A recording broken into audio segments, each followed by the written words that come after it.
මගේ ගෙදර කට්ටිය ඉන්නවද? අපේද? ඔව්.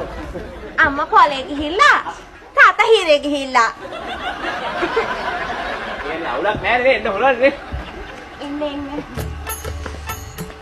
මාරි ආසාවෙන් හිටින්න. මේක නෙවෙයි මේ අර ආච්චි ඉන්නවද? අර ගිනි බෝම්බේ? ආච්චි සිල් ගන්න ගිහිල්ලා. හතර පොයටම සිල් ගන්නවනේ. මේ පාට්ට ගිනි බෝම්බේ නේ ආච්චි ඇවිල්ලා.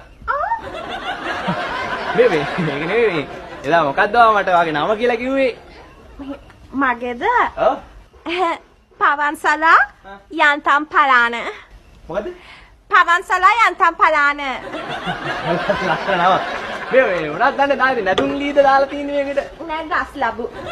බලා ඒකනේ සෑහෙන ලීකරේම දන්නවනේ. මේක නෙවෙයි මේ ඕගොල්ලන්ගේ ආච්චි නම් මාර ගිනි බෝම්බේ යවන්න එපා පාරවල් වල. යන්න විදියක් නැහැ මිනිස්සුන්ට. බැනුම් ආලා ඉවරයක් නැහැ. පිස්සු හොන්තුවක් නේ.